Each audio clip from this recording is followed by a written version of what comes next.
They have moved. Steve and I looked at each other. We'd been told that guerrilla groups only move on average about 1 kilometer a day.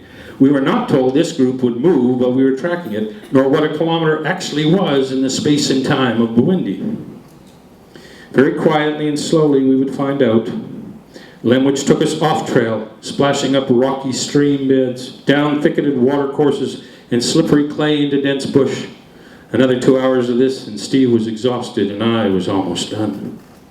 Once more, the walkie-talkie broke into an excited, static squawking.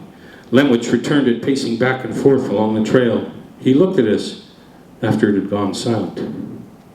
"What?" Steve and I said in synchrony. "Oh, we have 2 choices," Lemwich said. I already didn't like the sound of this one. "One of them must be death by zug-zug," I said. "Oh, we can reach the gorillas on a flat trail," he said. "This will take approximately another hour and a half." I didn't like the sound of that. I didn't have another hour and a half in me, and I didn't trust Lemwich's definition of time or topography. "And the other option?" I said. "Oh, we can go up this trail," he said. 10 minutes to the gorillas." Steve and I looked at where Lemwich had pointed. There was no trail. It was just another steep bank of jungle, barely slanting, straight up from the path. "Lemwich," I said, "there's no trail here." He took his machete and began cutting vertical steps into the clay hill. The entire insect world encircling us soared into a high, reverberating, metallic whine. "Now there is a trail," he said. Steve and I shrugged and began grabbing limbs, weak and clumsy handholds to stop her from tumbling into the vast void below. 10 minutes came and came again, and space disappeared into time and time into space. I can't remember arriving at the top of the bluff we had climbed. But when I came to the end of the dark wood and the hill, I looked up and saw it brighten with the sun that leads men right on every road. That's T.S. Eliot, by the way. The fear that had settled in my heart through such a miserable night became calmer. My vision was flickering in and out. I made out another patch of red-winged flies lifting off another black splotch of spoor. And I heard Lemwich and the words, "Almost there."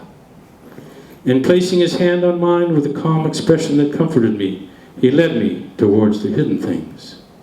I cannot rightly say how I entered it. I was so full of sleep.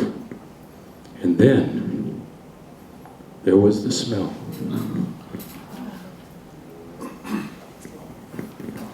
So they were there, but they didn't care. Okay, well, I hope you enjoyed that.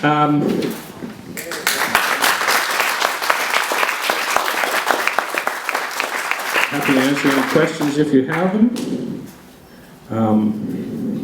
Otherwise, oh, yeah, so that's it on Amazon. This is a quote that Tahir Shah gave me before I went on the guerrilla trip. So I'm redoing all the Orion's Cartwheels quadrilogy books, new covers. So that's the first one. That's the second one. I don't have the other 2 yet. But this is the book of the day. So here's the deal. This is my plug. If you're interested, no pressure, because you're not going to find out what happens in the book unless you buy the book. I have it over here. Just happen to have some.